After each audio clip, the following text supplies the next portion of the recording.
am his mentor, the 372nd director of MAN, and the greatest genius this tower has ever known, beyond the reach of all. That is, I am... Enki Tasni!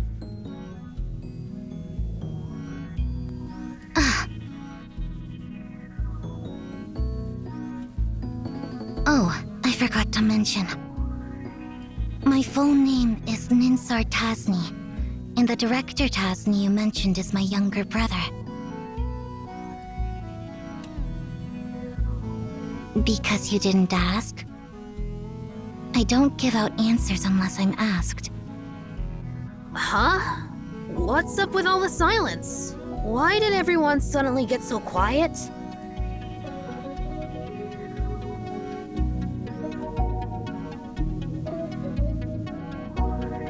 No way! That old man's mentor is a brat. He's a brat. Hey! Who do you think you're talking to? Cosmos respects me very much. Although he's a mediocrity, he's my apprentice. I can't just let your rude words slide. She is Cosmos' granddaughter. Oh, I get it.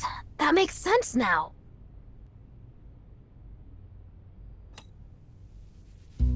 It's pretty much like when I'm always calling Enhidwana an idiot. She's trying to show affection to me, right?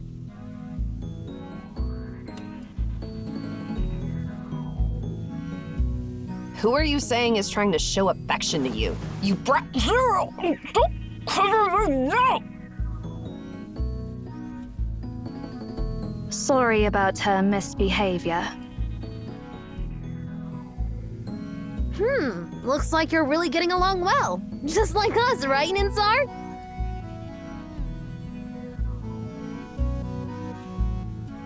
But then again, who exactly are you guys? Let me explain.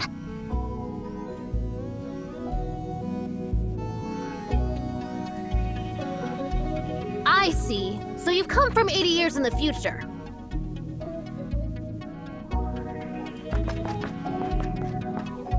This is fascinating! I never expected someone could actually travel through different sectors within the library. I've gained new insights about this place. Can I touch you?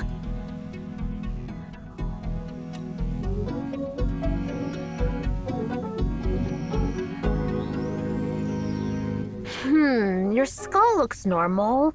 No hidden organs, or extra ears or eyes. How do you perceive the abnormal passage of time? Or maybe you don't actively perceive it. 7 cervical vertebrae, 12 thoracic vertebrae, and 24 ribs. Your bone structure is just like that of an ordinary human, so what makes you so special? I don't feel any implants or augmentations under your skin, and based on the echoes, your heart and lungs seem pretty normal too.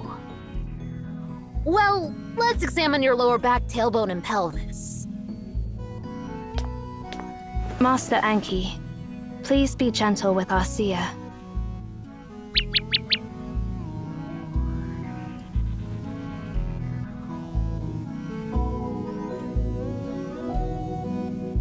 Well, then can I study this plump chicken on your shoulder? How fascinating! A bird that possesses human intelligence and can transform into pure energy! What exactly are you?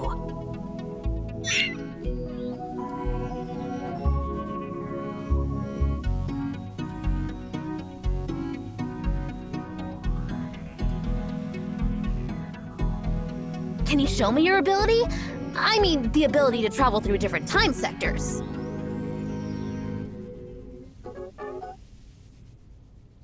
Oh, forget it. Never mind. It feels like cheating if you can just go wherever you want. It's dull. I want to savor the novelty of this library fully. I'd rather take a long route than a shortcut. What are you talking about? Are you thinking I'm a fake or something?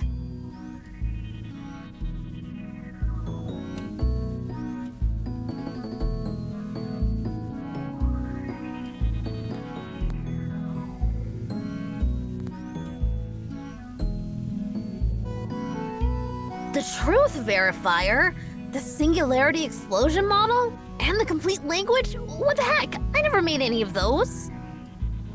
Master Enki. The librarians gave them different names from what you originally called them. The truth verifier is actually the multi-button self-regulating rhythmic hypnotizer. Ah, now I get it. That's a remarkable device. You throw a proposition at it, and it just keeps clattering away all night. Perfect for curing insomnia. But those idiots thought it was a waste to have it by my bedside, so they forced me to hand it over. But before I did, I gave it one final task. There are no propositions in the world that this machine can't prove. If they want to hear it clatter, they can listen to it all they want. So how's it going after 80 years? Is it still clattering away? As you expected, the truth verifier still operates to this day, ceaselessly outputting the proof process. We simply cannot repurpose it. I see. So, what about the singularity explosion model you mentioned? That is actually your personal cookbook called Singularity Popcorn. Oh, right! But I thought it was a complete failure. I was trying to calculate the exact space-time coordinates where the shockwave of a singularity explosion would decay just enough to turn corn kernels into popcorn. But the next singularity cycle would take too long for the recipe to come to fruition in my lifetime. So, I chucked that cookbook into the shredder. Wait, did they retrieve it? Exactly. The librarians retrieved that invaluable book from the shredder. Seriously, I just don't understand what those idiots are thinking. What about this complete language? Which one of my genius creations did they misunderstand this time? That is a brand new language you invented to eliminate all communication barriers between humans. Every word in it is as precise as math. Oh, so you're calling it the complete language. Well, that's a way better name than what I had in mind.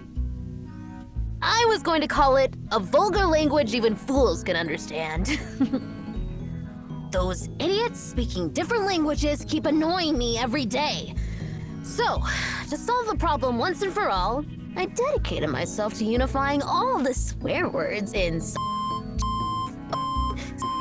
and others into a single language.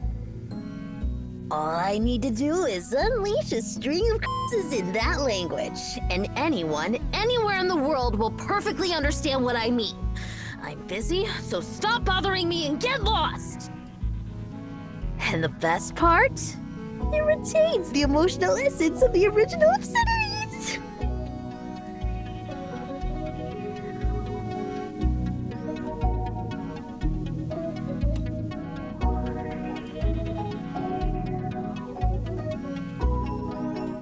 Enki, they're here in this era because they need something from you.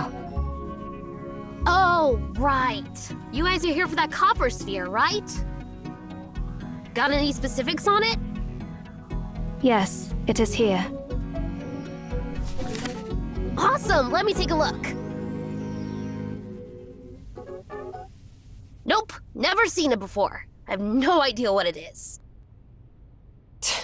I knew we shouldn't expect much from this cocky runt. Oh, I see. So you not only admire your grandpa, but also have respect for me. Looks like your grandpa taught you well. Admire? Respect? Taught me well? Who are you talking about, you little... Please just ignore her, Master Enki. It's all right. Do you recognize this, Ninsar? You are the source of life. You fell from the heavens to the Memphis River. Your descent was meant for us and stirred ripples throughout the valley. At dawn, you rise in the sky. You exalt the day. You give nourishment to humanity, just as you give them life. Spare us your mumbo-jumbo prayers. I'm translating the text on this sphere.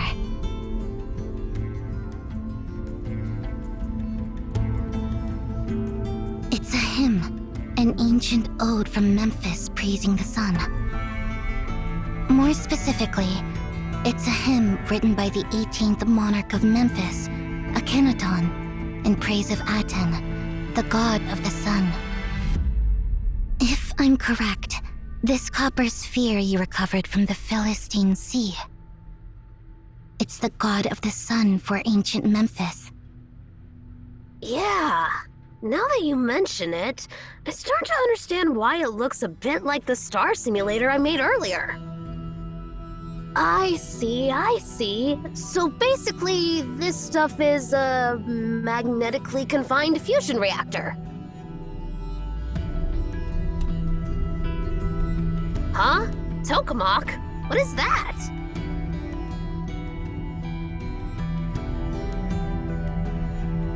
Just as we suspected, Eerie. I had a feeling it might be something like that, but I didn't think it would be an actual nuclear explosion. No wonder it obliterates everything.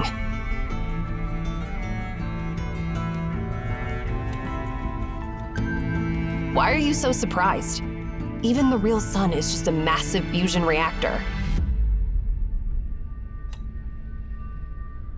Because of the beacons. The beacons, of course! They're all anomalies created by beacons. And there's more than one beacon in this world. I wouldn't be surprised if one of them happened to fall in ancient Memphis.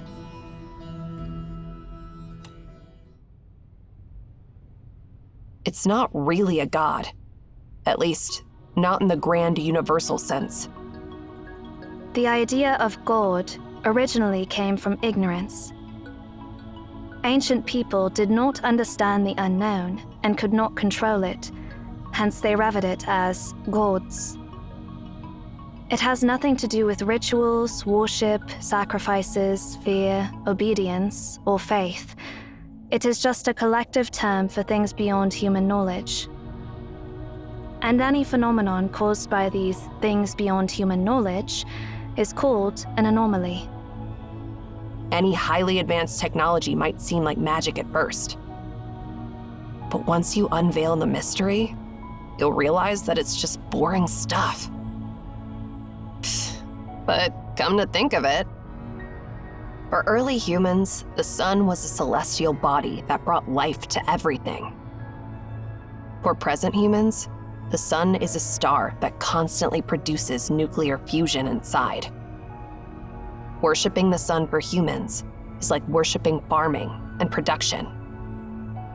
So, if one can harness the power of nuclear fusion, they essentially harness the sun itself. Even if we keep calling this copper sphere the god of the sun, it's not entirely wrong. I think you're overcomplicating things. Let me simplify it for you. Imagine you throw a light bulb into an ant nest, and the ants start worshipping it as if it's a god or something. Now, imagine that copper sphere as something left on Earth by some powerful alien, then discovered by a bunch of monkeys who end up worshipping it like a god.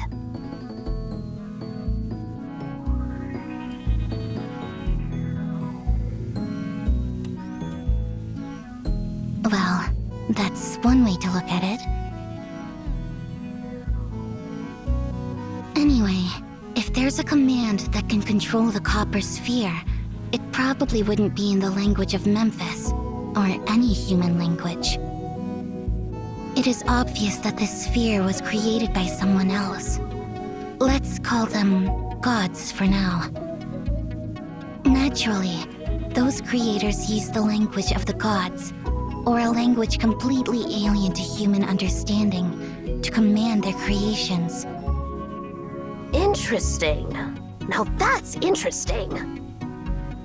A vulgar language even fools can understand. I mean, the complete language. I didn't complete it when I ventured down the path of no return. Now, if there's a language that commands gods, then I should definitely include it in the complete language. Even gods should be able to understand the complete language. While I continue my journey, I'll help you study the sphere and this so-called language of gods to figure out the command you're looking for. How long do you think it will take, Master Enki? 3 years should be enough. Since you can travel through time, meet me in this sector 3 years from now. I'm looking forward to it. Let's see what surprises you will bring.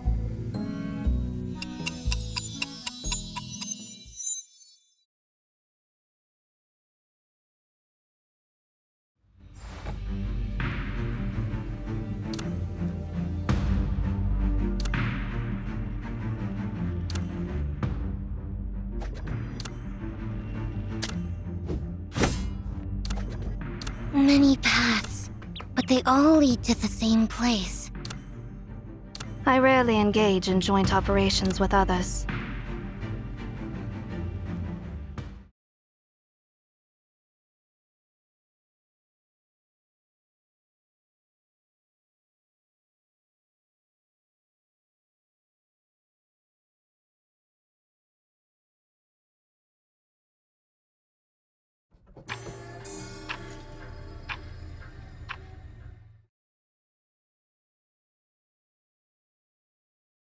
That's it?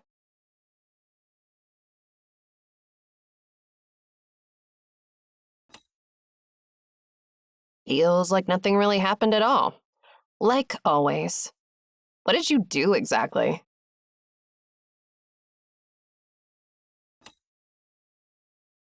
I'm getting more and more intrigued by you.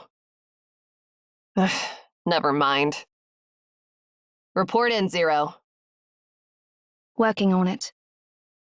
Something seems to have appeared on the desk.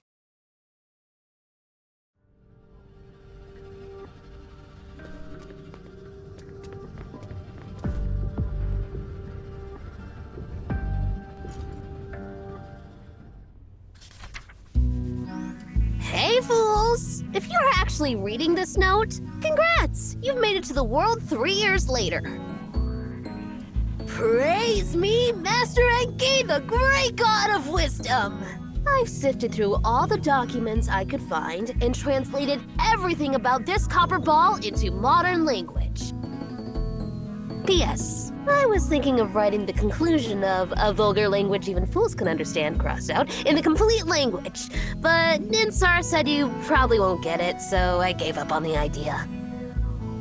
Seems like the complete language is still too advanced for humans. Well, the stupidity of idiots never ceases to amaze me.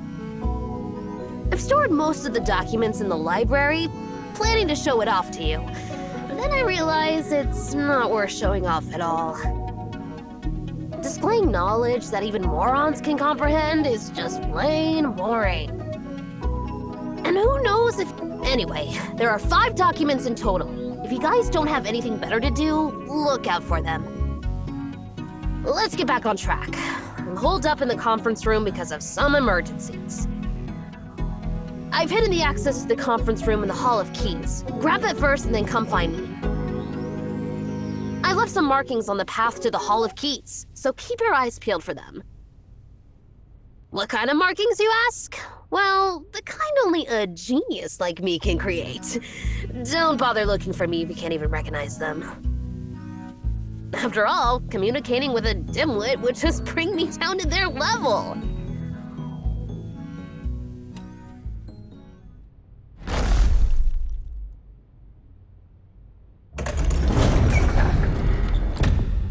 If I catch that pesky brat, I'll give him a beating he won't forget.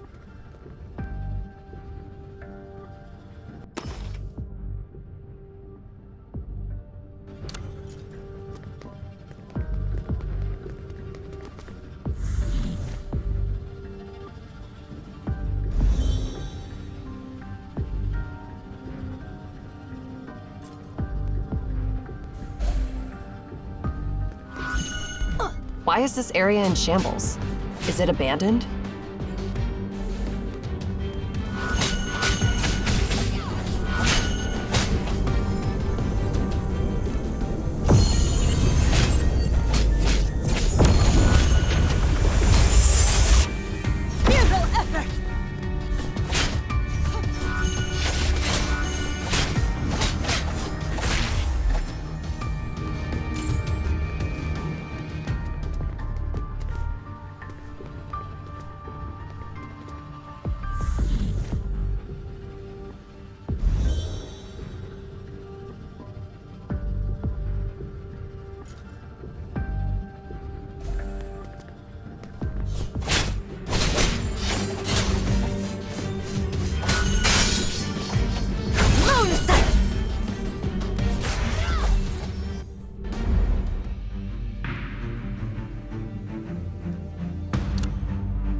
That must be the marking Master Enki left behind.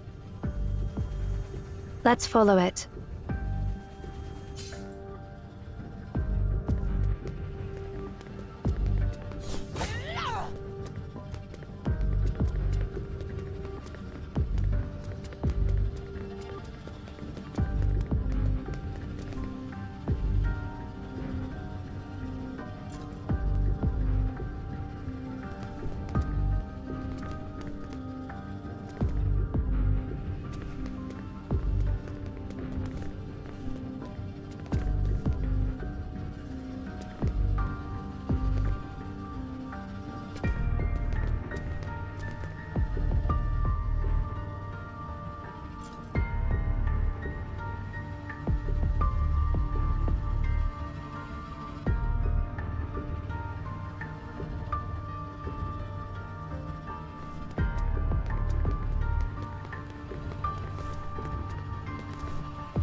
This must be the library Master Enki mentioned in his note.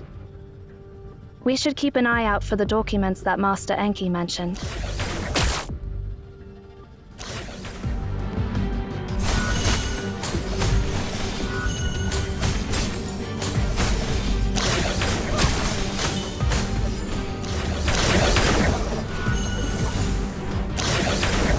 Complete insight. Fluttering wings.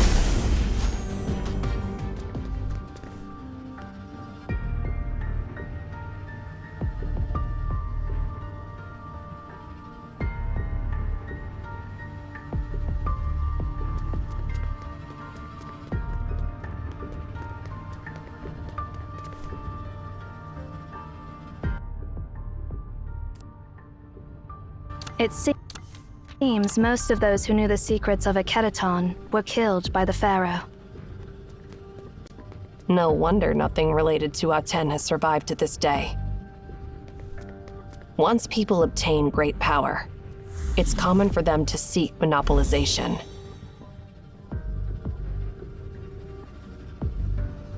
We have made it to the Hall of Keys. The access mentioned by Master Enki must be here.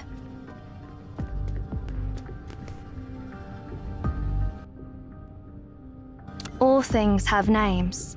Names wield power, shaping their existence and binding their essence. What do you think?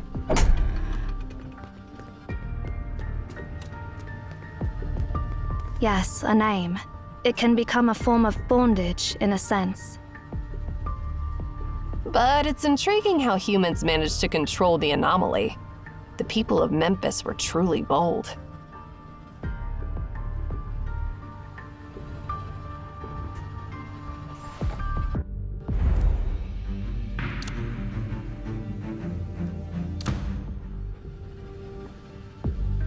Speaking of that, why isn't that annoying brat waiting for us where we agreed?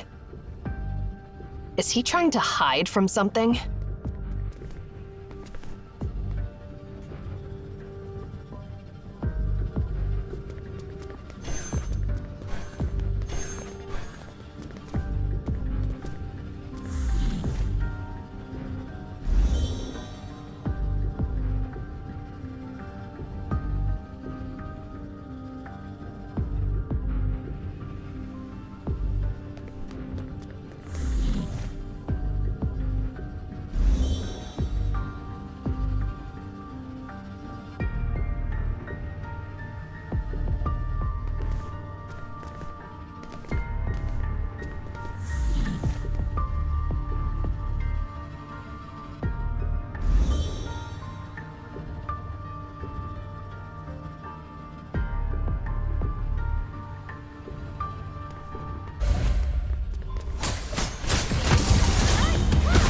Complete insight.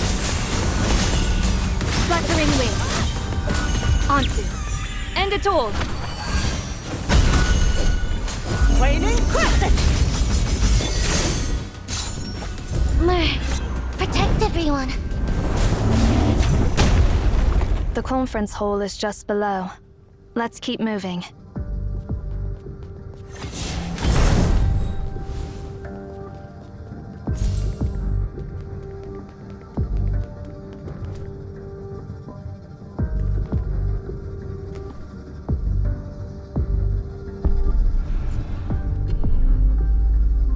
Finally, we're almost to the conference room. Let's hope that runt has found the words to stop a tent from blowing itself up, or I'll... Ugh.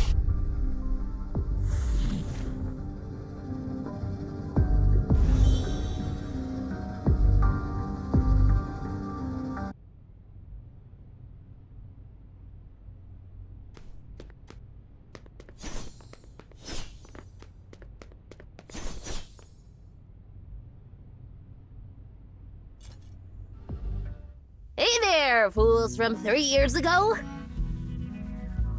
Since you've made it here, you must have found the instructions I left behind, right? Did you collect all 5 documents?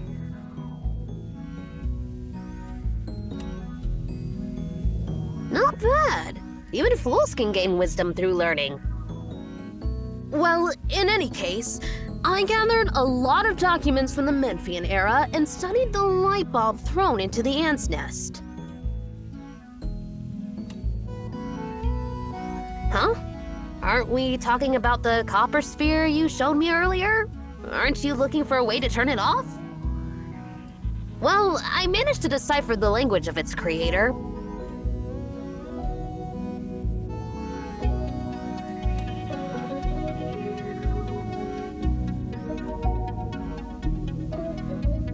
It was a piece of cake, really. But honestly, when I found the answer, I was a bit disappointed. As I thought, those ancient people were just stupid. The language they revered as divine turned out to be so simple. Well, let me start from the beginning. Thousands of years ago, there was another beacon in Memphis, and it created an anomaly that enveloped the entire city of Akedaton, turning it into perpetual night. The only source of light at Akedaton was a metallic sphere that emanated light and heat non-stop, just like the sun. Amenhotep, the 18th monarch of Memphis, honored it as the god of the sun. He named it Aten and changed his own name to Akedaton, which means the soul of Aten. The so-called language of the gods recorded in the ancient Memphis documents can be easily understood by any math professor in our time, and even more so in your time. If you've been to school, you should understand its true nature. In the Memphian language, Aten is referred to Aten, where A stands for 0 and Ten stands for 1. In their literature, all prayers related to Aten consist of only these 2 syllables. Seriously, it's getting tiresome explaining something as simple as a language with 2 elements. What's it called again? Precisely. The language of the god? It's binary!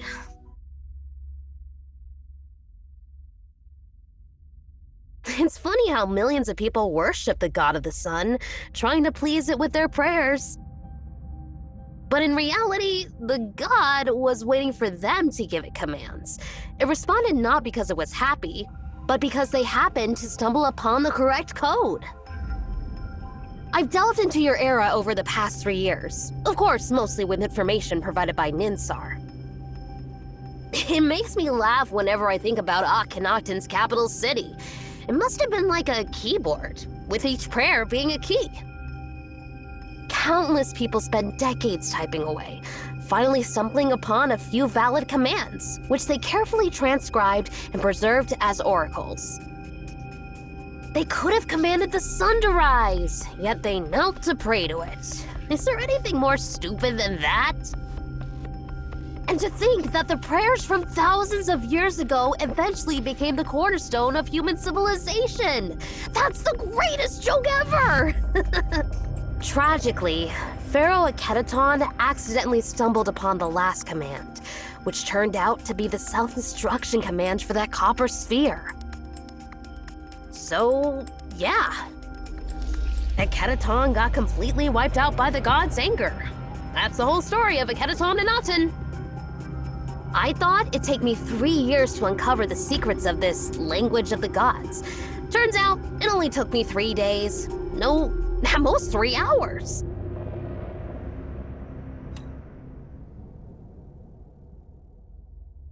About that, well, you know. Let's not dwell on that for now. Don't try to change the subject, you little brat! Speaking of which, Master Enki, where's Lady Ninsar? Oh, right! Since I've given you so much information, it's time for a little favor in return. You've gotta help me before I tell you the divine command to stop the sphere. Fair deal, right? That's the attitude! Actually, not long after we parted ways with you, I had an argument with Ninsar, and that's why I'm hiding out here. She's probably furious with me right now. What did you do? Well, I didn't really do anything. Here's the deal. Ninsar has a grumpy cat. So, I made a cat's cradle to keep it from bothering Ninsar ever again. Once you place the cat inside, it won't need to eat, drink, or defecate, and it won't shed hair. It'll just sleep peacefully all the time. Why are you talking such nonsense too? It's a cradle! A cradle! Just a regular old cradle to make the cat sleep peacefully. And what happened then, Master Enki? Making a questionable device wouldn't make your sister that mad, right? Well, the thing is, I made that cradle using a clock she had restored. Come on, it's not that big a deal, right? Why would she be so angry?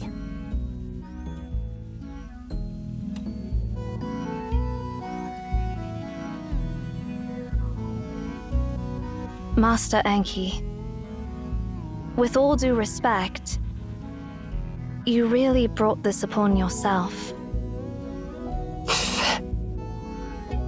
Is it really that bad?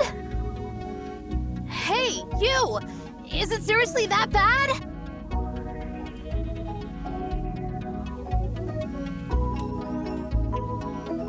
Ah! She was furious when she found out. She even tried to stuff me in that cradle. I managed to run away and ended up completely separated from her. Anyway, please help me out. I have no clue how to calm her down this time.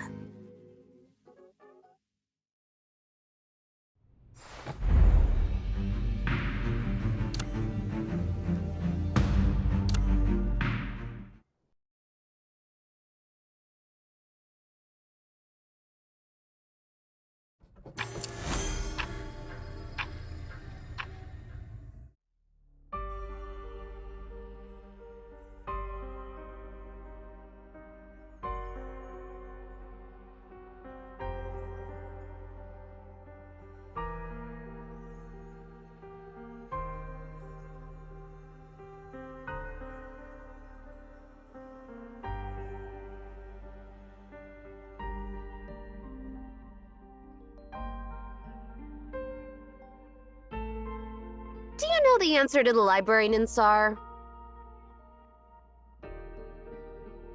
I believe I've answered that question many times.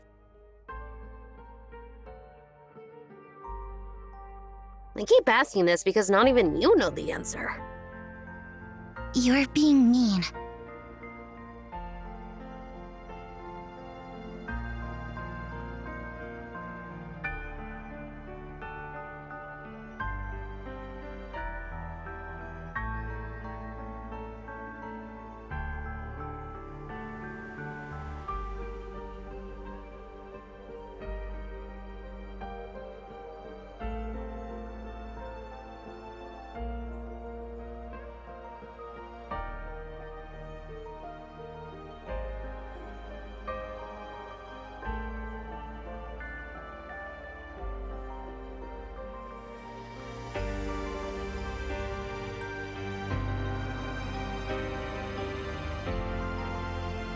want to know why our father embarked on the path of no return.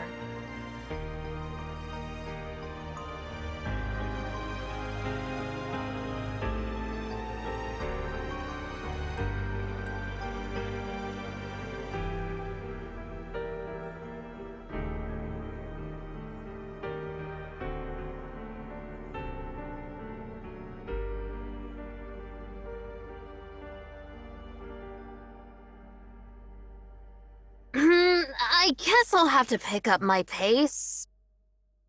Pick up your pace for what?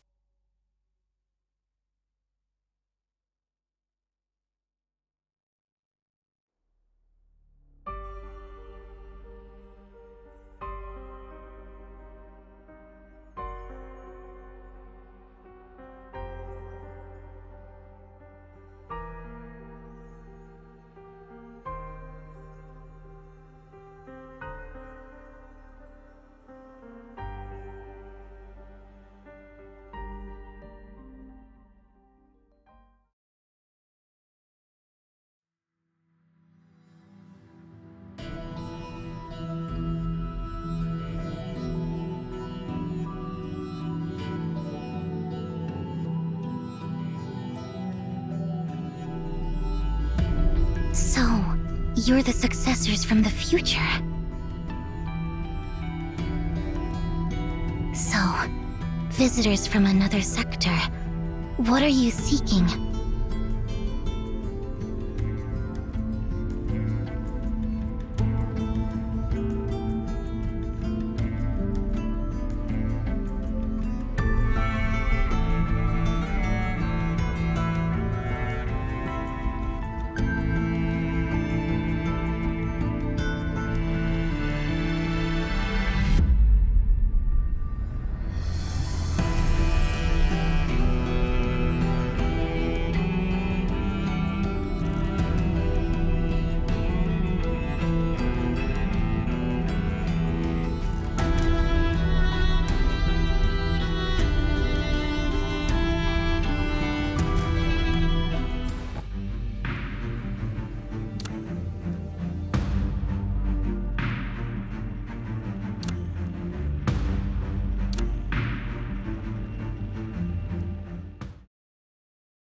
Anyway, please help me out.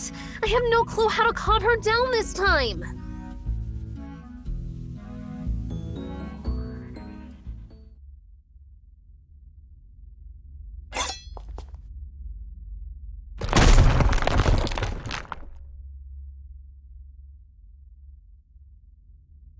Whoa! Why is it coming again? Ari, I've got this! Hey,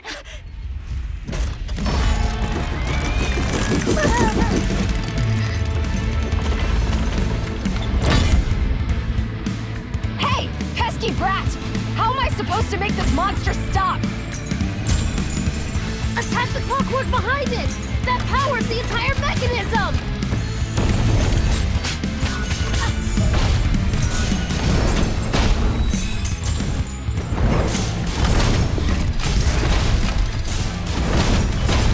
Wait, we can make good use of this large gear. You're breaking the cat's cradle! Shut up! Break it, Zero!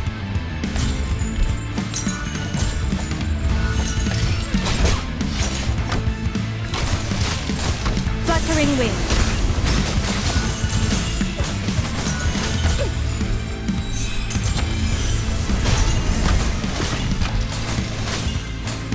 Don't get any closer, Ari. Something is off about that clock. Complete insight. I don't need you reminding me, okay?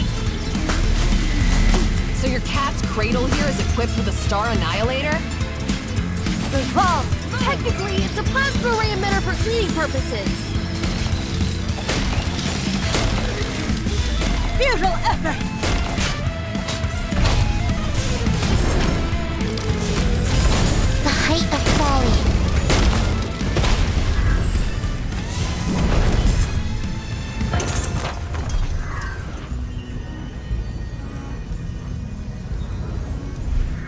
ridiculous. Who in their right mind would add so many weapons to this so-called cat's cradle?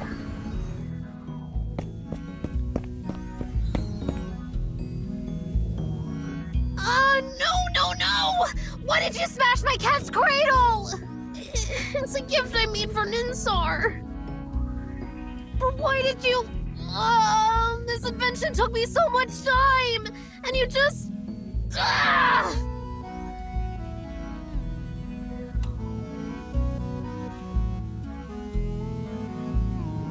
Huh?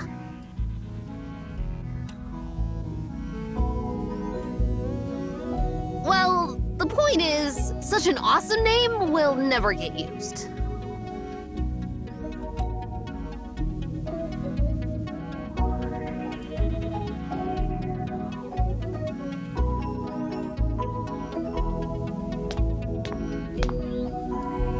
I'm sorry for tampering with your clock. I'm really sorry. Just don't be mad at me, sis.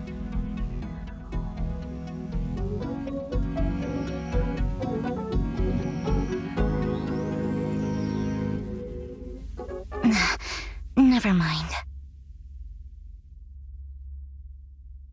How about I make another one for you? Haven't you learned your lesson yet? All right, just forget what I said. Well, thanks for helping me find Ninsar. But then again, you didn't really help me at all.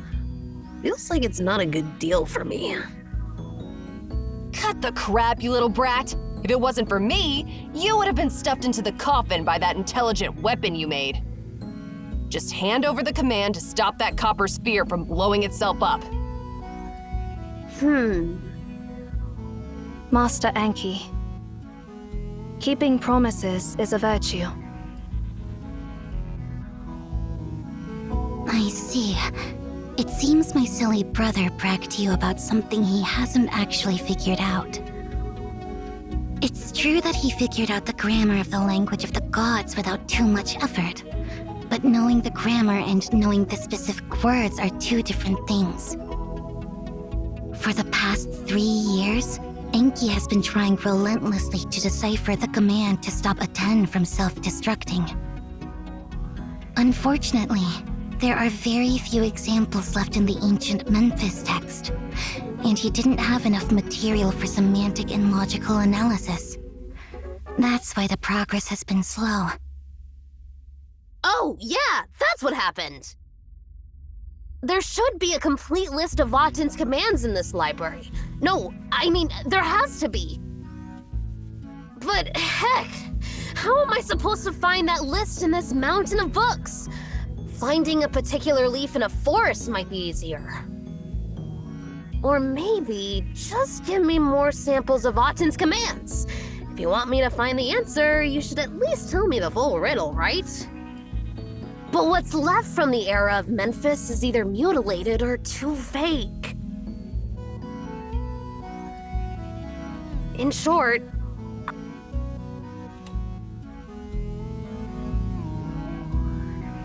however, I do have some information. Besides destroying a keraton, the copper sphere has shown up twice in history.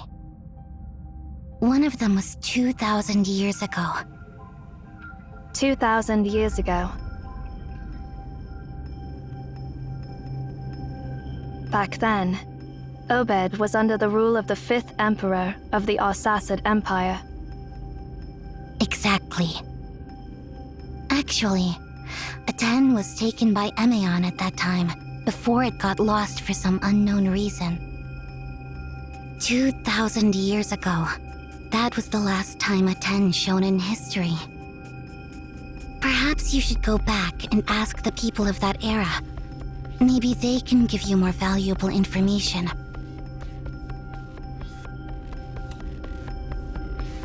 You're welcome. By the way, since you seem to have a deep understanding of antiquities, Master Ninsar,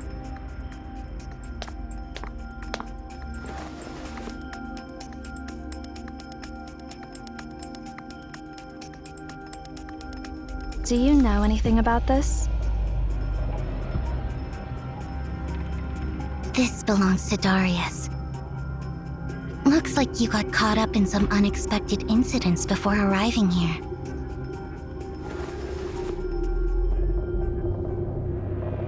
Oh, wait.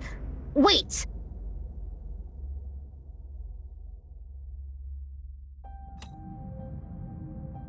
I just remembered something.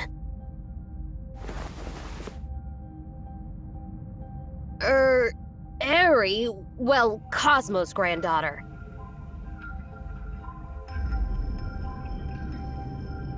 So, it was you from the future who asked Seer to come to me and get the command to stop Autumn, right? Indeed. If what Seer said is true. Oops. Now this is bad. Really bad.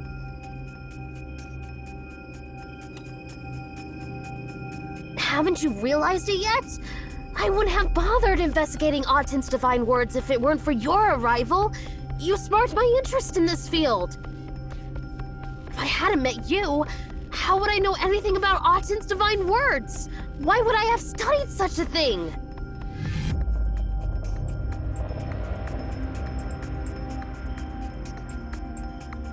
Be careful. The prophecy may actualize itself. Well, that's all the help we can provide. Farewell, my unexpected friends. May we meet again in the future.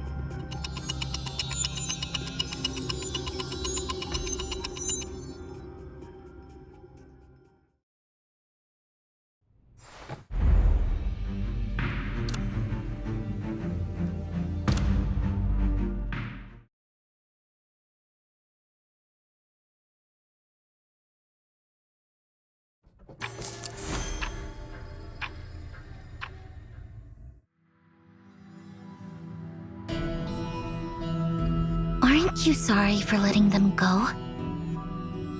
What are you talking about? Why would I be sorry? I'm talking about that seer. You actually want to study their inner workings, right? Can't believe you've actually held yourself back. Hey, I don't. I already examined Seer, and based on biological characteristics alone, there's no doubt the Seer is as human as us. As for deeper differences, they can't be studied simply through dissection. I don't want to ruin such a precious specimen. Cosmos is truly amazing to have found such an intriguing toy. It surpasses my imagination. I'll shower him with praise next time I see him. Yeah, I've been telling you for a while that your seemingly mediocre apprentice is anything but ordinary.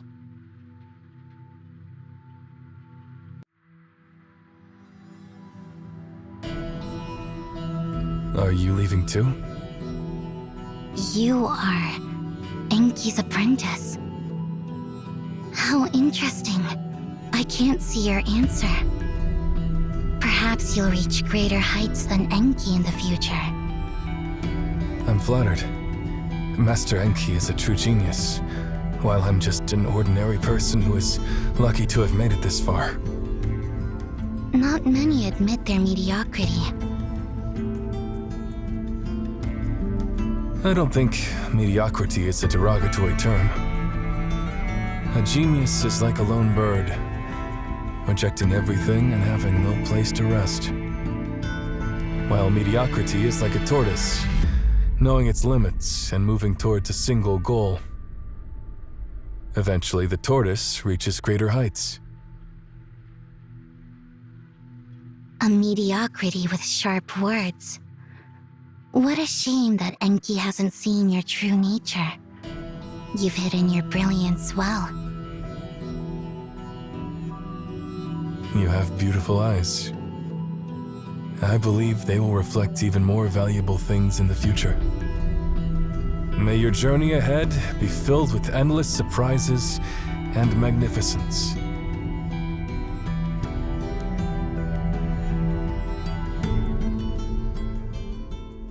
But then again, do you think they'll eventually fall into a tragic loop just like Oedipus? Yes, they will. Otherwise, they wouldn't have met us. That's true. All we can do is wish them good luck. Well, that's not something we should be worried about. Yeah, you're right. But you know, it's not just Cosmos who's interesting. There's also that girl. The girl who has found the Tome of Ages? What path will she choose? I'm curious, Enki. Did you see the answer? Yeah, I did. But I don't know the process, as always. I don't know why, but this time, I have a feeling that maybe the process is more important than the answer itself. It's just they haven't realized it yet. Should we warn them? No, only the unknown brings anticipation. I don't want to spoil the fun. Mischievous, aren't you? Whatever you say. By the way, now that you've realized that the process is more important than the answer, don't come up with such a boring plan next time, silly sis. I haven't reached the end of my journey yet. I don't want to start preparing for an exit plan in the middle of a game and have to start over again. You're just too predictable. Even if you don't tell me the answer, I can figure it out. Remember, I've watched you both grow up. I can tell when something's up, even if you're trying to hide it. Enki, there's nothing waiting for us at the end of this journey. We won't reach the end, find any answers, or be able to turn back. So what?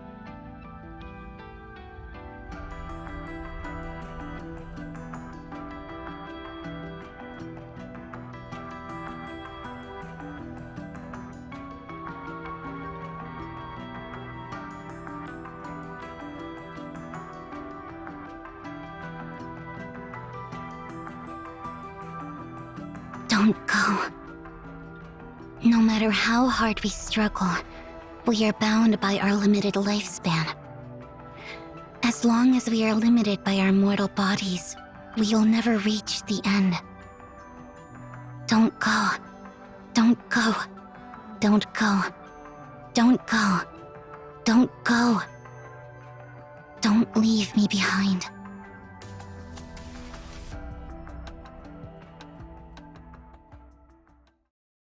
What are you waiting for? Let's go!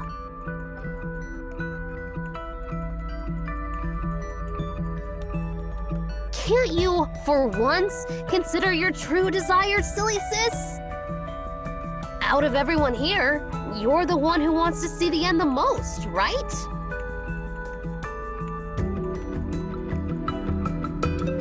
She wasn't sad at all, silly Nana. It was all an act. She doesn't get sad.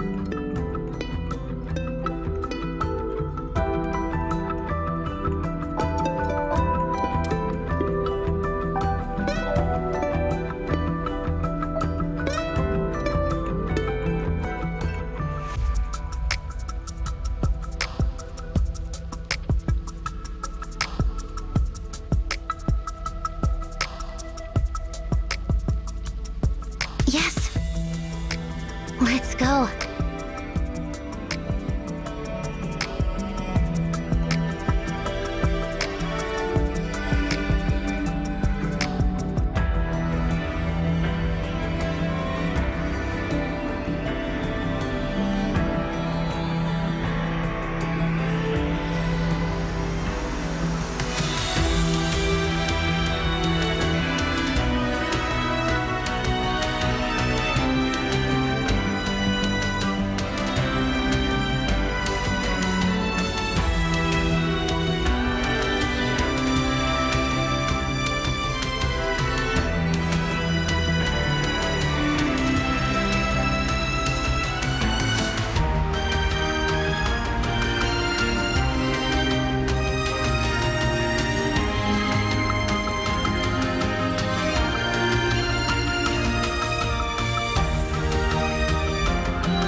When you depart, all memories of this realm will fade, including me.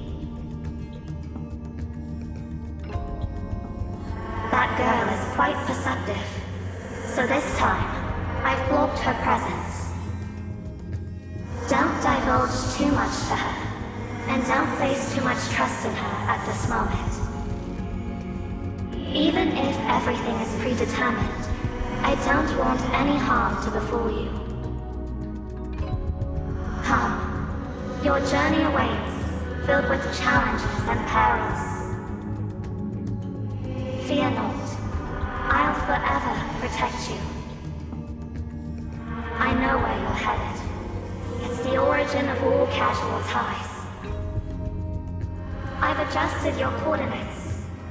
Now you're free to embark whenever you choose.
I rarely engage in joint operations with others.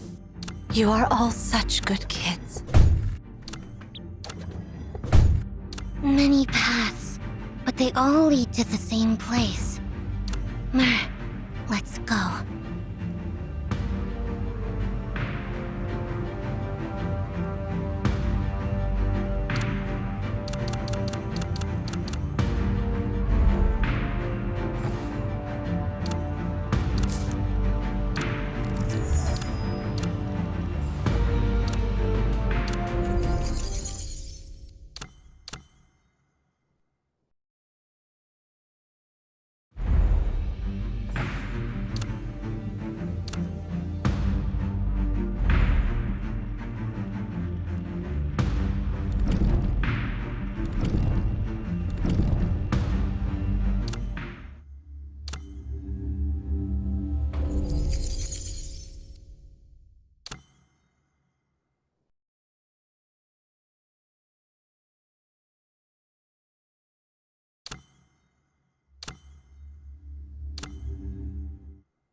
Fluttering wings.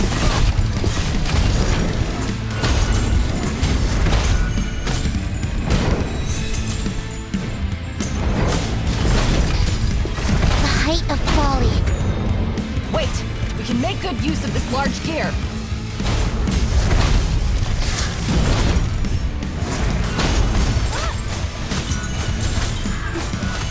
Complete insight.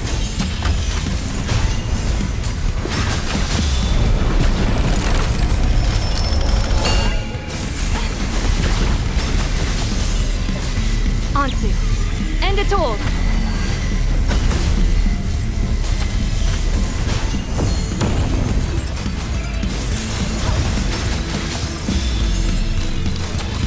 Fold.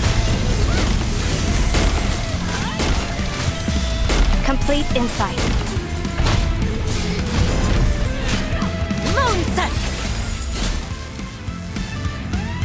It seems you still can't stop the moon's cycle. Ah, well done. Keep up the good work.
Do not speak in vain, write in vain, or think in vain. Words have power, writing has power, and so do thoughts. When in the library, you must carefully abide by these rules.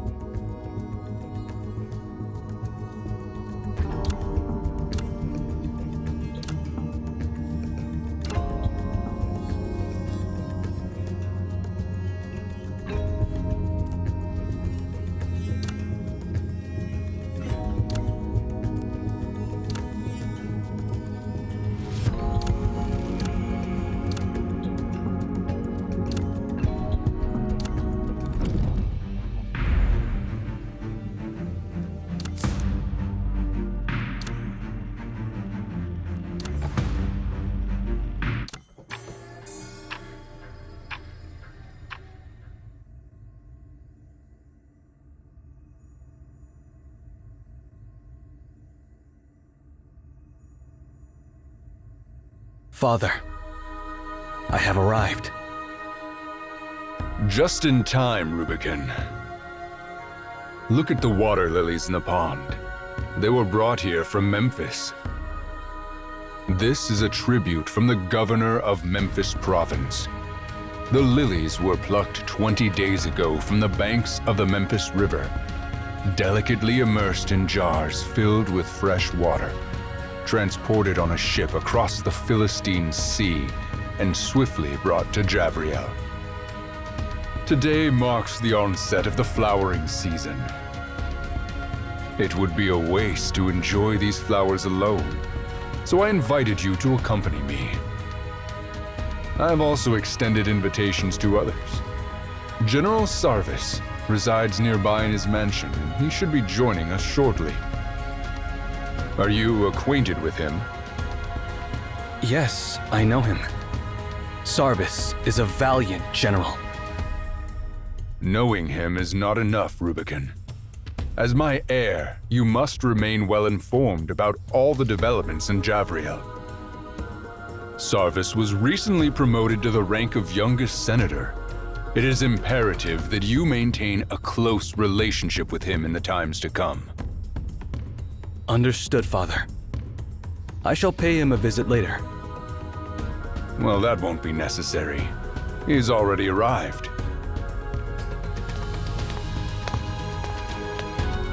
Your Majesty. Rise, Sarvis. Now, we await the arrival of High Priest Mirari. Sarvis, you have accomplished remarkable military triumphs on my behalf. I had promised that on the day of your senatorial promotion, you may select any city within my empire as your fiefdom, excluding Javriel. Have you made your decision? By the grace of your Majesty. Let's skip the formalities of the Senate. Choose your city, and I shall grant it to you. Leave the pleasantries and bureaucratic matters to others. I desire a land as warm and inviting as your Majesty's garden. While numerous warm lands lie within my dominion, only one city possesses a garden-like charm. Your discernment is commendable, for you have chosen a place even I find difficult to part with. Very well.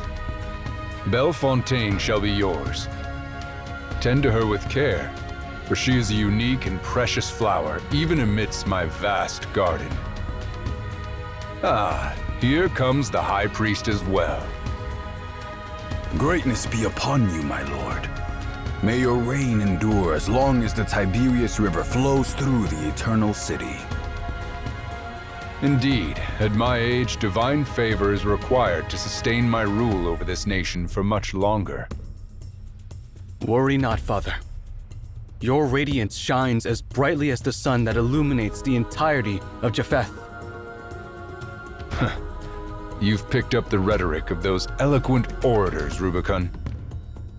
But have you ever seen a day when the sun does not set? I mean no disrespect, Father. I know you do not. While your words are flattering, I believe I truly merit such praise. I no longer require badges, scepters, or crowns to demonstrate my power.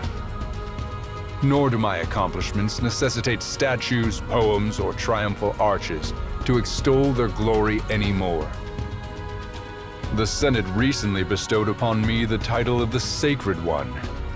I wonder, on the day of my departure, whether the artisans will find a monument vast enough to inscribe all my titles.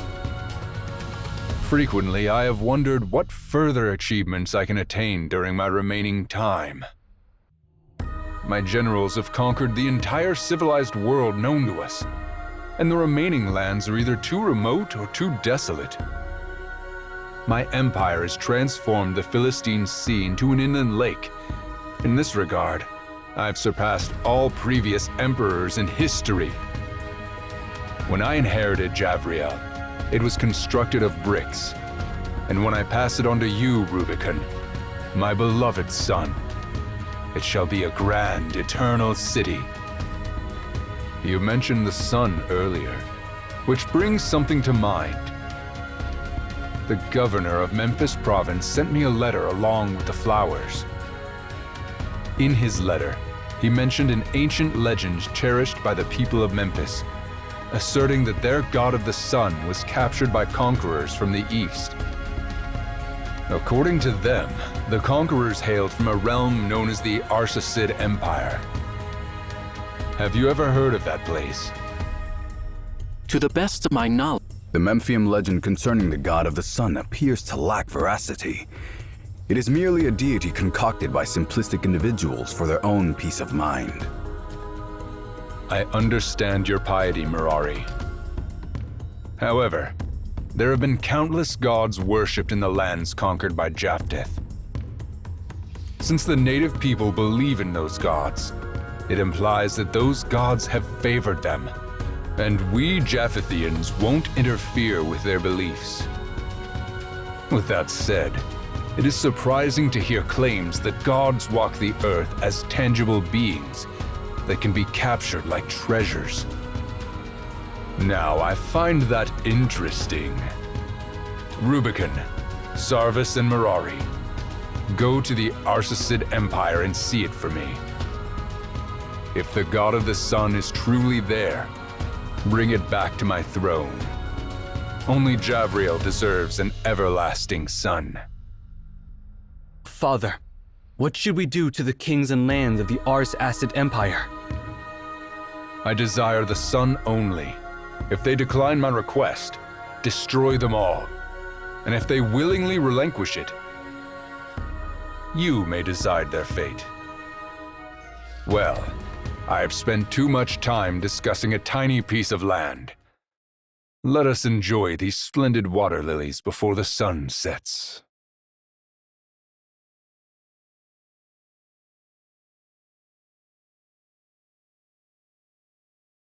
Finally. This is the fabled tower that reaches the heavens. Back in Javriel, I heard tales of it. The tales spoke of how the ancient people aspired to reach the heavens, and thus the tower was constructed.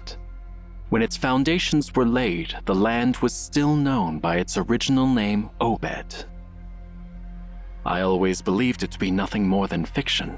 I never imagined that the descendants of Obed continued to build upon it.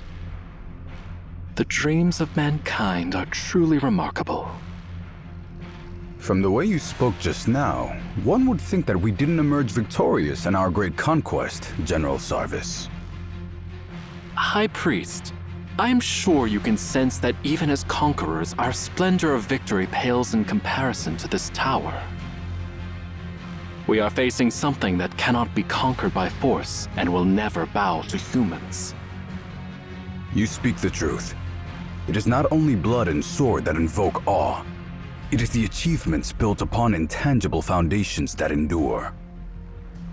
Today, for the first time, the Japhethians bear witness to this marvel, and poets will compose new songs to commemorate this event. This is our shared feat. Together, our names will be engraved on the next arch of triumph in Javriel. But before your triumph, Your Highness, we have much to accomplish. What shall we do with the subjects of the Arsacid Empire? They have surrendered, so I have ordered our troops to cease fighting and rest. However, if the Arsacid Empire dares to resist, His Majesty's decree is to destroy it. Father is the sun, and naturally, he does not concern himself with the insects scorched by his blazing light. But the people here are far away from Japheth. It is not their fault they are unaware of His Majesty's mighty name. I understand your point, Your Highness. It has been said that we Japhethians are like a melting pot. There are 2 points behind that statement. First, we open our hearts and minds to all who are willing to submit.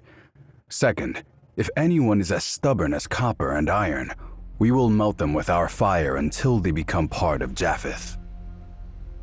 Force and fear have been the best tools your father has employed for decades.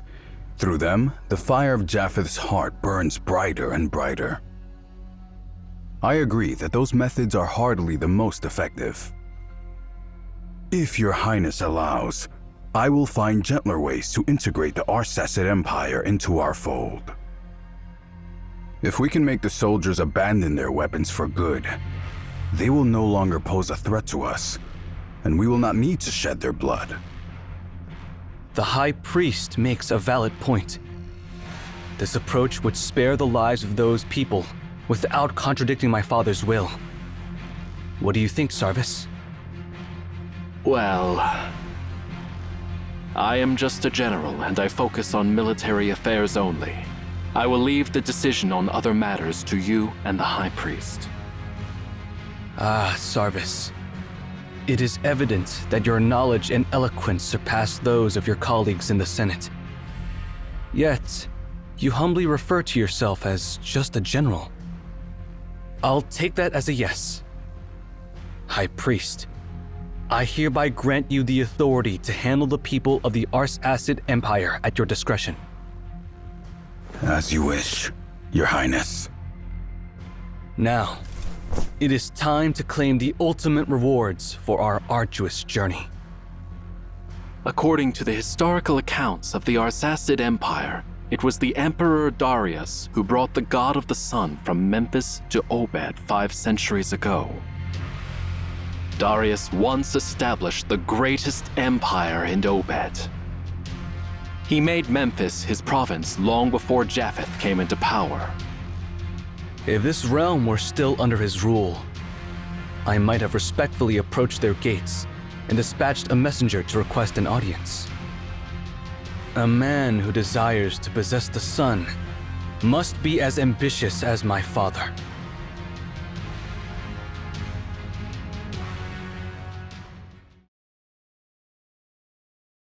The Tower of Babel. That's the one thing in the world, besides the stars, deserving of my upward gaze.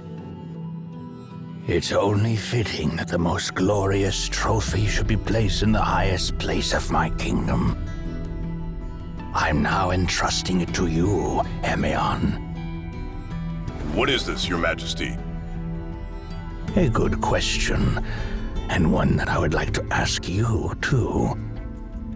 I have heard tales that beneath the majestic waterfalls of the Memphis River lies the dormant, ancient god of the sun. It once destroyed the capital of an ancient pharaoh and then sank into the river.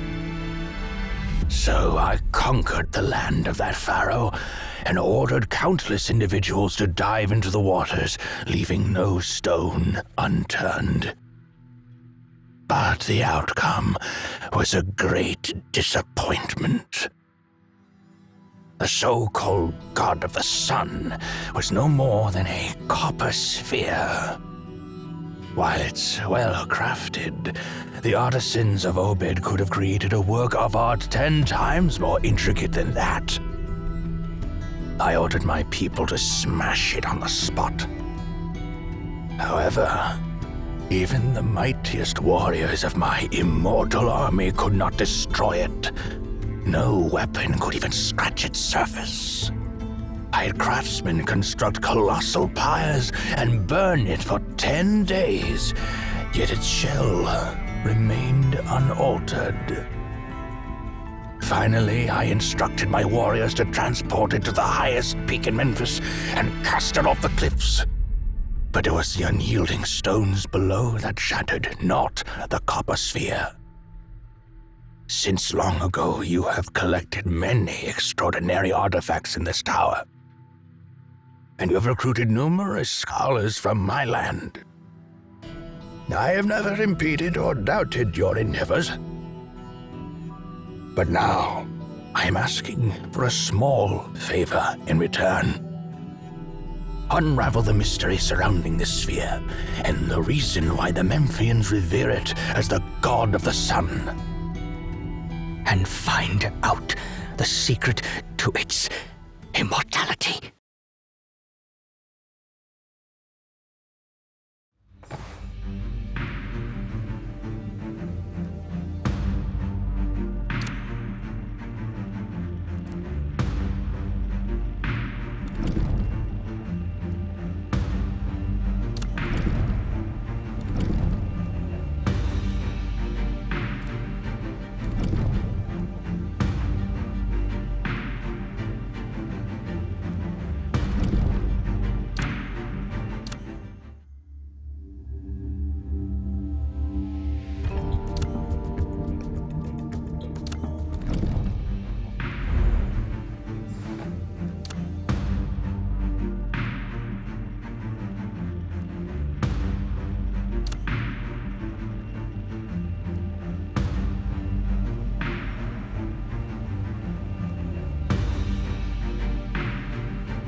The letters used in the Arsacid Empire. It was one of the dynasties that existed in Obed about 2,000 years before our time. The dynasty lasted for centuries, so it's hard to pinpoint exactly where we are within that period. Did you just bring us to some random point in time?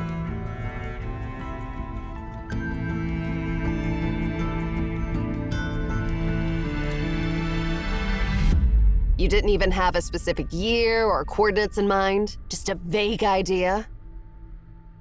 I can't believe it actually worked. Seriously, it's not like you scanned anything. It's more like cheating.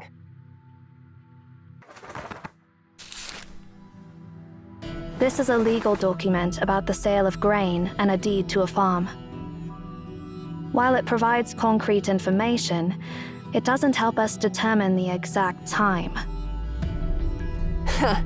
You're as reliable as ever. No wonder that old man wanted to make you the next director.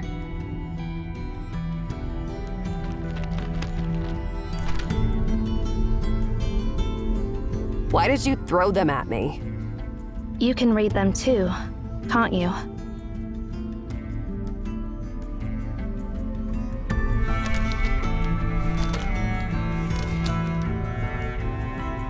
Let's see what the heck we have here. Basic math, ledgers, lists of engineers, tax collection records, and tribute lists. All useless information. Wait. I found something, Zero. This is a record written by the court scribe of the 5th Emperor.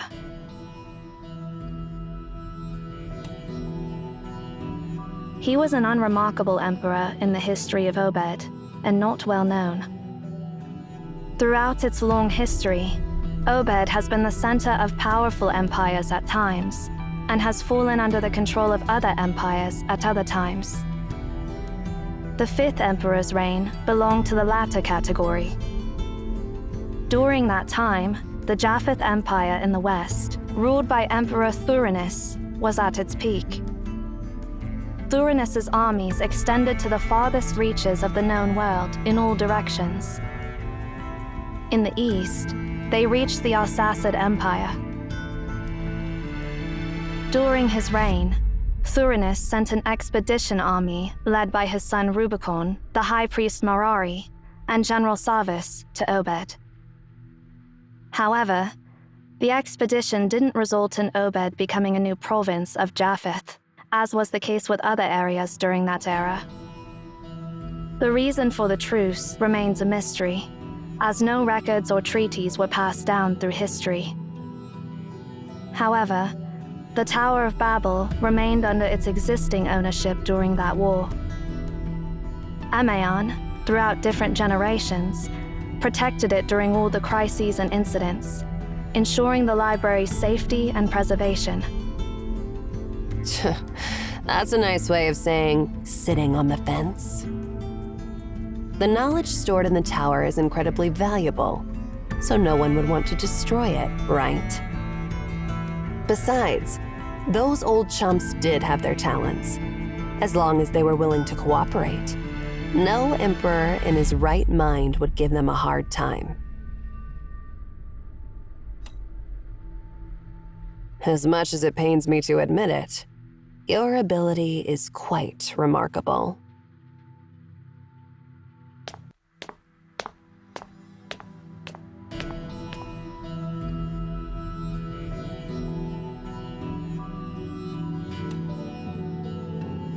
If I remember correctly, this is the second time you've asked me a question like this. My answer is still the same. But, since this is your second question, I think it's best to give you more information. Arishan is the daughter of the previous director. Before my arrival, Cosmos planned to appoint her as the next director.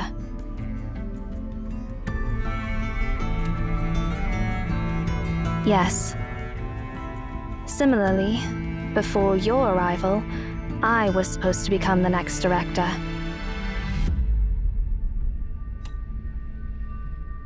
My duty is to safeguard this tower and the Library of Babel. And naturally, that includes you as the current director. What are you two whispering about back there? Hurry up and follow me.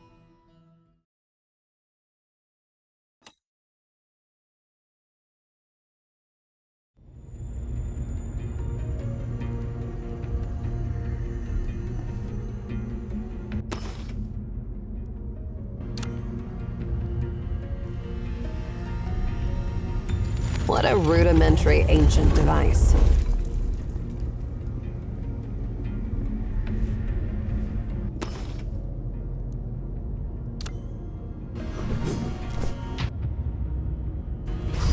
This is such a mess. It's like a battle just took place here. Maybe that's exactly what happened. According to historical records, this is the time when the war between Obed and Japheth erupted. We might have arrived at a point where the war is still ongoing. They can fight their wars all they want, but why did they break into the library and make such a mess? How annoying. Let's go find Emaons from this era. They should be able to help us.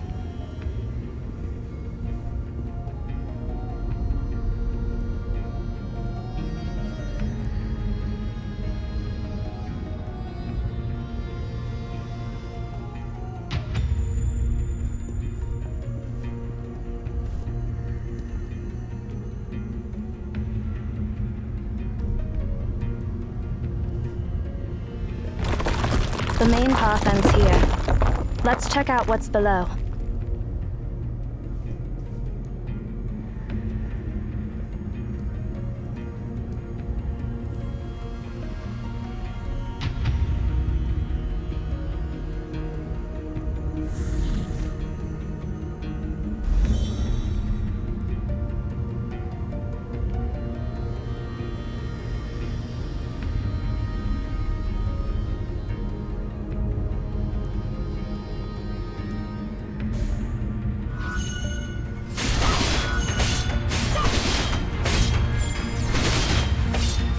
Interesting fellow.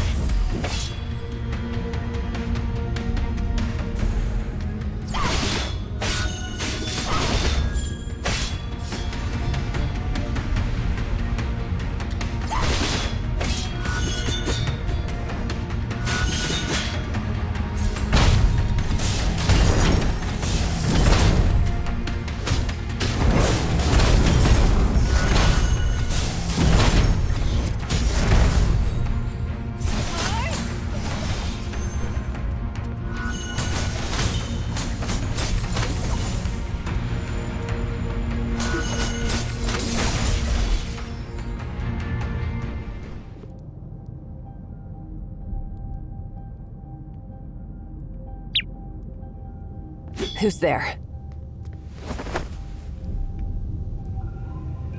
Wait.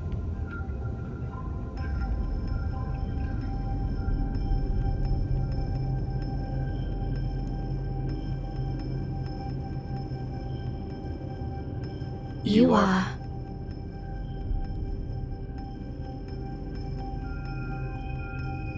You're Outlanders.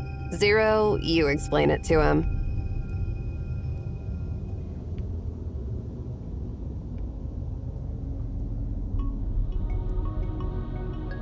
So, you're travelers from the future.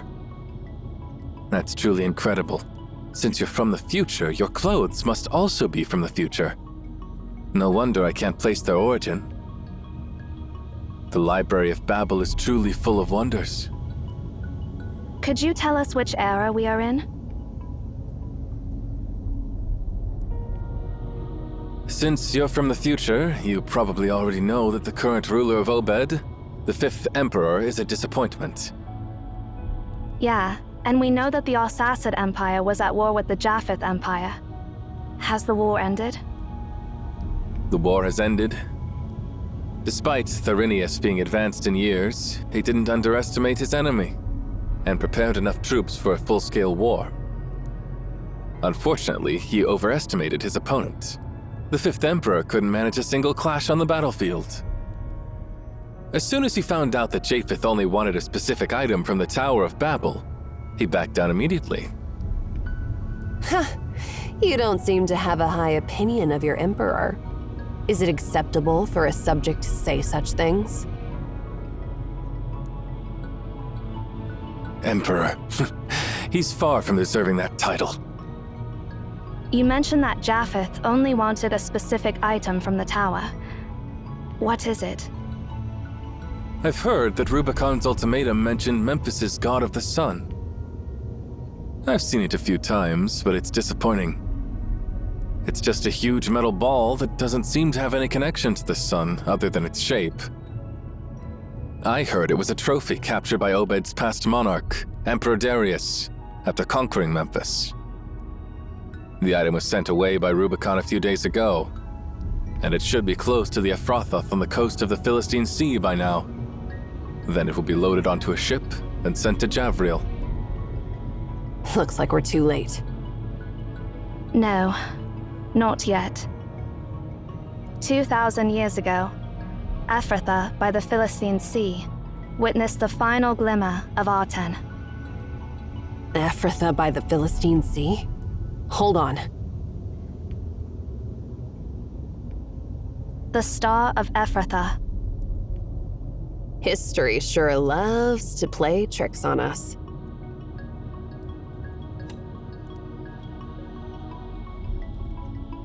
So, you don't know how to control that copper sphere either? No, we don't. Honestly, we wouldn't even know it's something that can be activated if you hadn't mentioned it. But since those Japhethians are so desperate to get their hands on it, they might have some knowledge about it. Interestingly, Prince Rubicon and his Praetorians are currently stuck in the library. What did you just say? Rubicon didn't leave after obtaining that god of the sun. He learned about us in the Library of Babel from the 5th Emperor. Rubicon considered the library a treasure far more valuable than that copper sphere, so he took his soldiers inside the Tower of Babel. It happened to coincide with the opening of the library, so I'm not sure if we should call it lucky or unlucky. So, you mean we can find him inside the Library of Babel? Exactly. Unfortunately, I won't be able to accompany you for the rest of your journey. That's all right. Thank you for all the information. May the library be with you. Emayon from the future.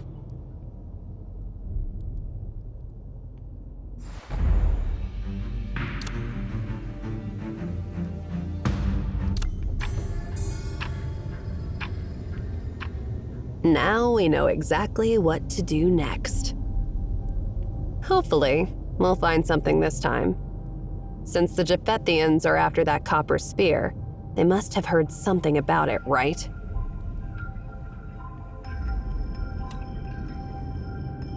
Oh, it was an anomaly that appeared in Ephrathah, near the western shore of the Philistine Sea, around 2000 BC. According to historical records, a solitary star of unparalleled splendor emerged in the night sky above Ephrathah. Unlike other stars, it remained fixed over Ephrathah. The star was visible along the entire coast of the Philistine Sea, but it vanished shortly after its appearance and hasn't been recorded in any astronomical observations since. Naturally, some might consider it a collective illusion, but for us Emayans, it was an undeniable anomaly. Since there were no Emayans in Ephrathah at that time, the truth behind this incident has remained a mystery for thousands of years. Until just now. Considering the time and location, it's safe to say that the Star of Ephrathah is Arten, which the Japhethian transported from the Arsacid Empire. Although it lasted only for a brief period, it did ascend back into the sky, emanating radiance and brilliance. The only question is this: who in this era discovered the command to activate it?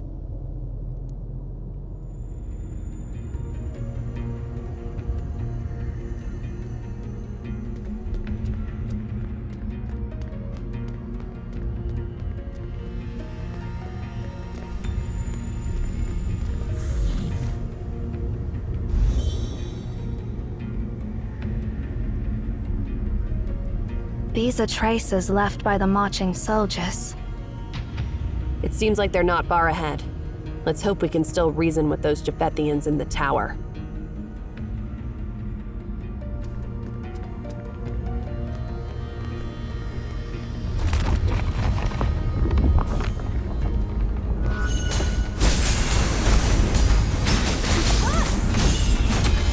Fall.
Interesting fellow.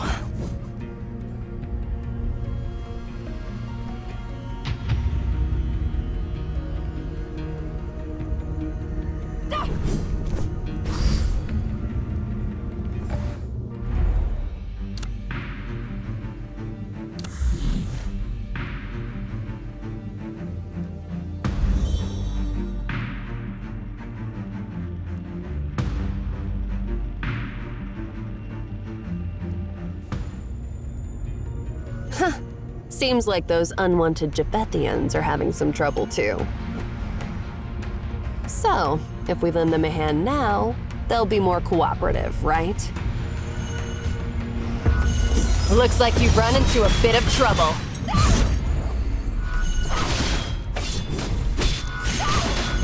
Ansu, end it all!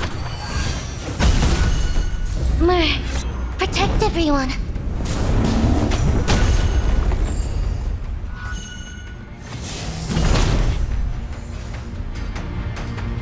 Are you Emaons? Our general is looking for you. Why bother being polite with these wicked sorcerers? We wouldn't be trapped in this never-ending labyrinth if it weren't for them. General ordered us to treat Emaons with proper etiquette.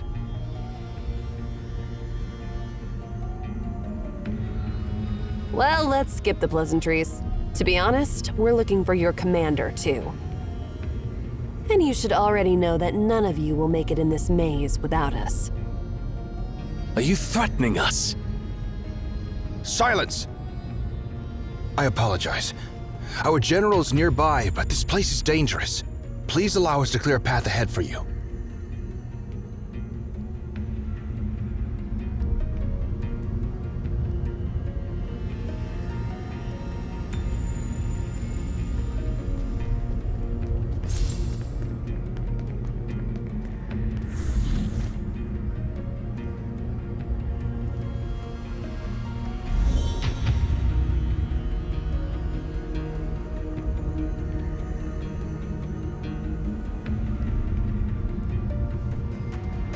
Despite all their fancy talks, they need our help in the end.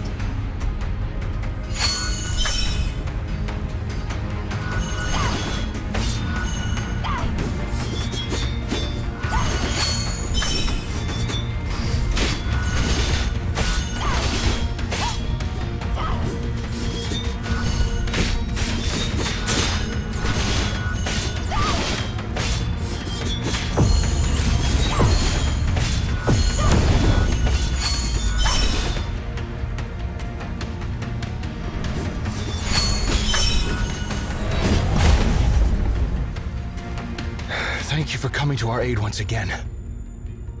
No need to thank us. You mentioned your general is close, so I wonder where we can find His Royal Highness. You filthy scum! How dare you ask of His Majesty's whereabouts? His Majesty showed great sincerity by bringing only dozens of Praetorians into this tower, as per your request. But you set your vile trap and scattered us.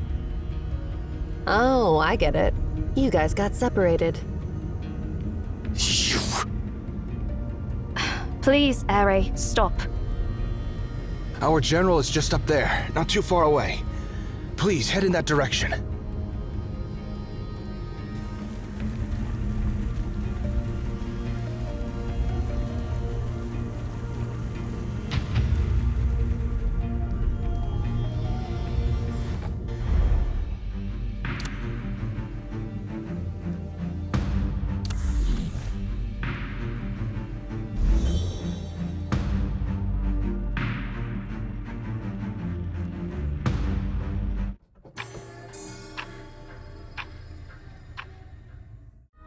Oh?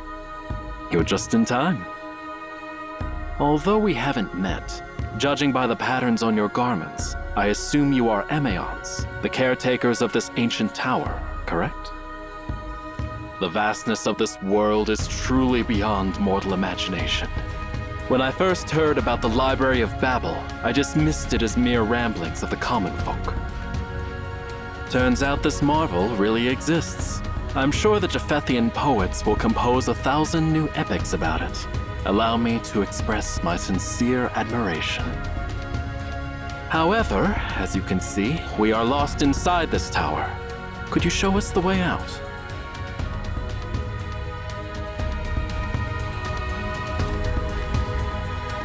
Watch your tongue. A commoner like you has no right. It's all right. They're the hosts here. It's only natural for them to ask the name of their guests. I am Sarvis, a senator of Japheth and a general serving Prince Rubicon.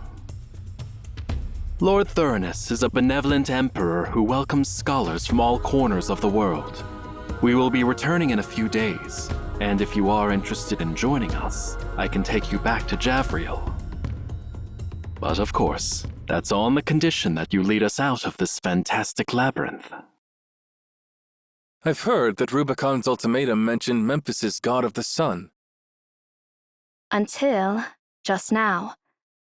Considering the time and location, it's safe to say that the Star of Ephrathah is Aten, which the Japhethian transported from the Arsacid Empire.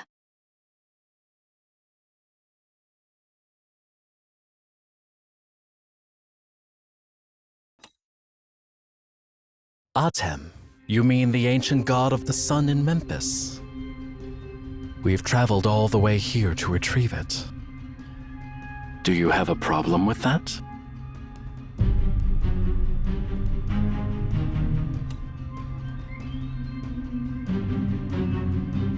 During our journey, my men gathered many records about Aten, and I've heard about your research on the god of the sun. But there's nothing I can do, as His Majesty has decreed that if there is a sun on Earth, it shall only rise above the eternal city and shine down upon his throne. As for the Emperor of Arsacid, well, I don't think his lousy chair deserves such high honor. Obed witnessed the rise of its first sun-wielding monarch, Darius. It's such a shame that his successor would fall so far. Since you've come here for a 10, you must know how to harness it, right? What do you mean by harnessing it? Are you suggesting it's a living being that can be controlled? Yeah. With the right commands, you can order it to do anything you want. Wait, you didn't know that? Commands? So that metal ball understands commands.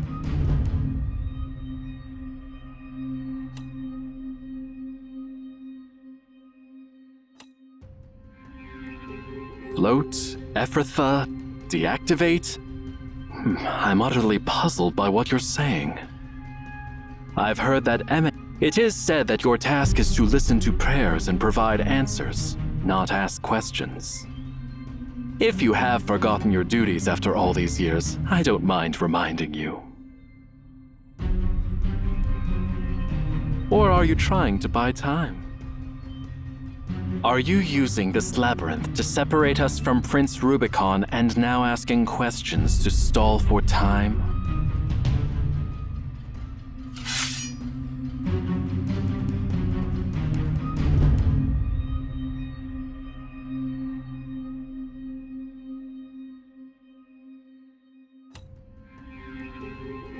I also hope this is a misunderstanding, but your words and actions lack sincerity. If you want to clear up this misunderstanding, please lead us out of this labyrinth.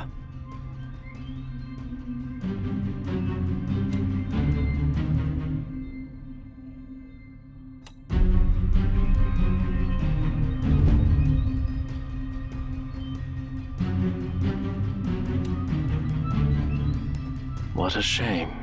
It seems you're intentionally delaying my return to His Highness. We have traveled all the way here, but failed to find worthy opponents. And my soldiers are eager for a proper fight. Now I'm afraid I'll have to ask you to fulfill their wish. Show us your legendary skills, Emaons. Take them down!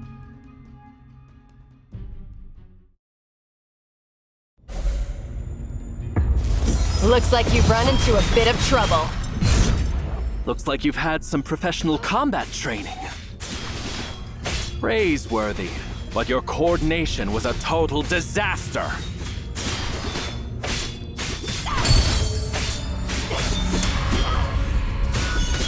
You might be good in gladiator battles against beasts, but when it comes to my battle-hardened legion, you're as vulnerable as a kitten before a lion. Phalanx formation, soldiers! Don't underestimate our foes!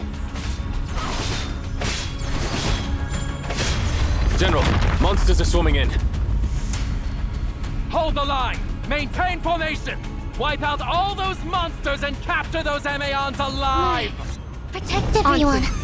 What are you waiting for, Master Director? Do you seriously think we can defeat the mighty Japheth Phalanx at the peak of their power? Just activate your amazing time machine and make a quick escape. Fluttering wings. Anywhere will do. Just stop with the questions and do something. Bit of trouble. Just go to the future, like a month later. Let's get away from them.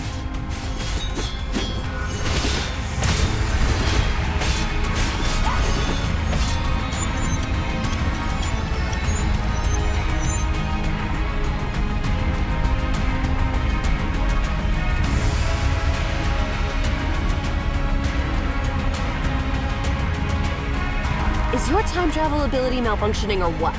Are you sure you've sent us a month ahead? Please stand down.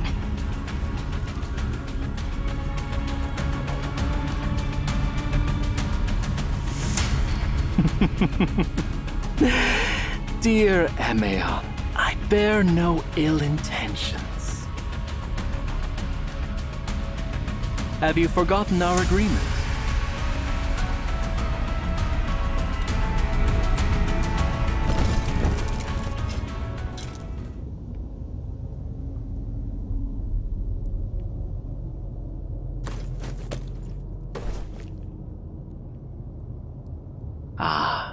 Thanks, Emeons. You truly are the mouthpieces of the gods. Following the divine words you delivered, we managed to appease the wrath of the god of the sun. It is you who have saved the world from destruction and allowed us to witness the true sun once more. The people of Japheth, the Arzacid Empire, and all other regions should be grateful for the news you brought.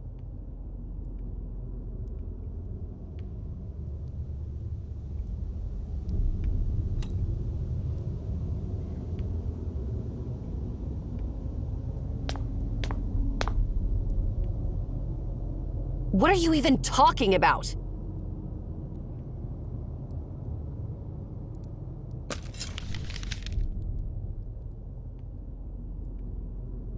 I apologize for my excessive enthusiasm.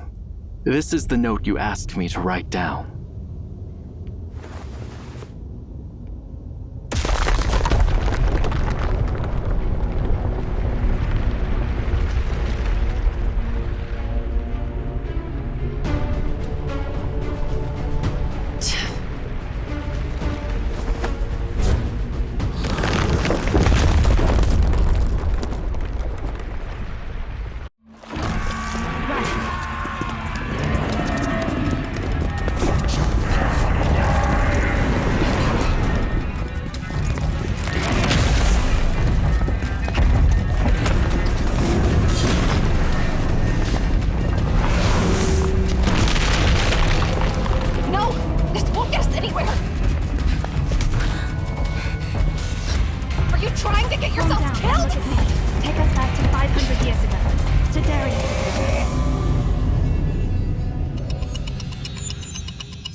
I'm grateful, Your Highness.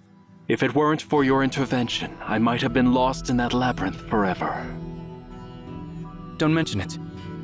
High Priest Mirari insisted on bringing the Emeons along, and it turned out to be a wise decision. Otherwise, we would have been trapped on that endless stairway forever. Speaking of Emeons, I encountered a few of them in the tower, and they were dressed in a peculiar fashion. They mentioned something beyond my comprehension. According to them, the copper sphere we transported back to Japheth appears to be a living entity or a device that can be activated through specific commands. They also claimed that the ancient god of the sun in Memphis would rise again over Ephrathah, and they held us responsible for this occurrence. Where are those Emeons now? I apologize, Your Highness. I had intended to capture them alive and gather more information. Although they were skilled fighters, their lack of coordination made them vulnerable, and we could have easily defeated them. However, just as my soldiers closed in on them, they vanished into thin air. At first I thought it was an illusion, but the marks left on my soldiers' weapons and armor are undeniably real. Sarvis, after witnessing numerous miracles in the library, are you still amazed by such minor happenings? I won't be surprised by anything that happens within those infinite rooms. It astonishes me that Obed possesses such a treasure. If the claims of those Emeons are true, the Library of Babel contains answers to all questions in the world. Regardless, that copper sphere, even if it is connected to the sun, doesn't matter anymore. The sun rises every day, but it doesn't provide answers to humanity's questions about the world. Speaking of which, how is the negotiation progressing, High Priest? The clerks have prepared the necessary documents, stating that the Arzacid Empire will become our vassal state in exchange for our protection. Once you add your signature, the contract will be sealed. There is no need. The treaty is now null and void. Disseminate my orders. Instruct our soldiers to besiege the city. We shall capture Obed, seize the tower, and claim the library for Japheth. The library of the gods. I never realized that such a wondrous place truly existed in this world. Your Highness? I understand your perplexity, General. While reneging on our word is dishonorable, let's consider the fact that the Arsacid Empire is corrupt, and its emperor is an imbecile. If they attempt to exploit the power within the tower for nefarious purposes in the future, I believe you comprehend my concerns, Sarvis. Only Japheth possesses the power to safeguard this marvel from the unworthy.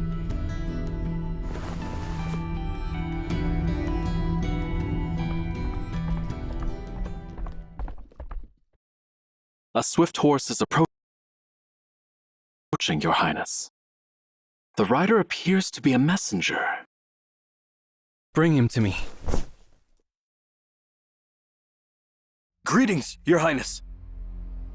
Rise. Your Highness, you commanded my unit to escort the God of the Sun back to Javriel. Several days ago, we arrived at Ephrathah on the eastern shore of the Philistine Sea, which is under Herod's dominion. I know. Herod is one of my father's numerous vassals. Did he show any disrespect toward you? No, quite the contrary. He treated us with great respect and insisted warmly that we stay at his royal court for the night. Then, at midnight, while we were sleeping, we were awakened by a radiant glow outside the palace. We went to investigate, and, to our astonishment, the sun had risen beneath the stars.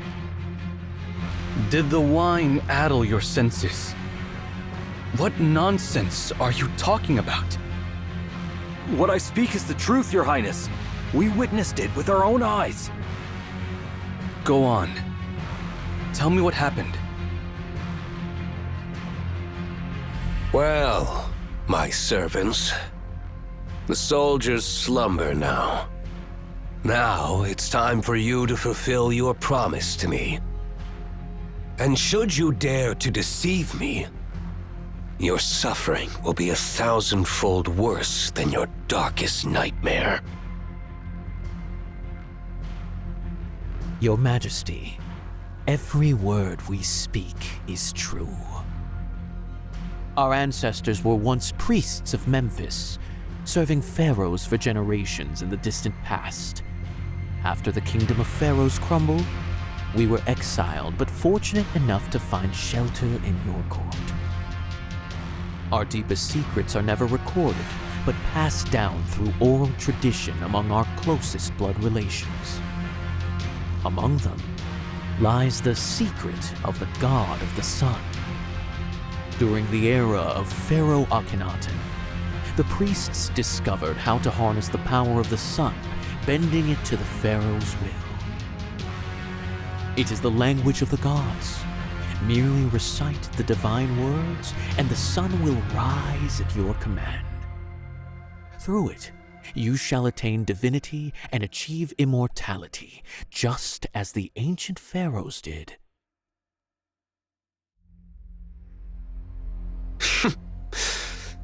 Yet you do not hesitate to share such deepest secrets with me.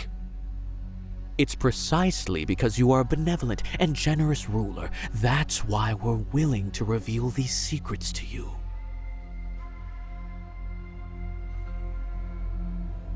Thurnus is nothing more than a tyrant who has ravaged our lands. If it were not for your generosity, we would all be living as mere livestock now. Your Majesty, I cannot bear to see you continue to bow before that tyrant. Benevolent? Generous? Such descriptions are rare, but you're correct about one thing.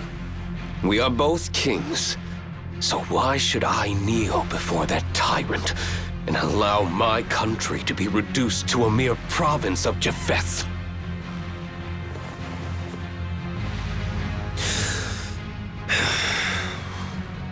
Very well.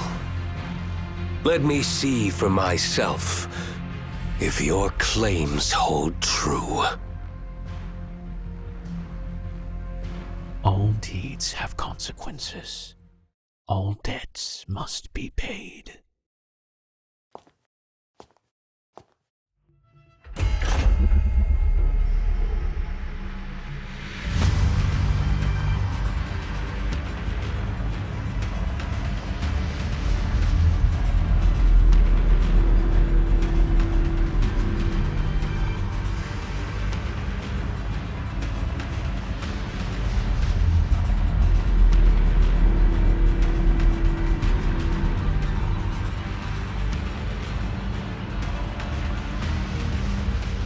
Arise. From this moment onward, even the stars shall pale in comparison to the sun I have awakened!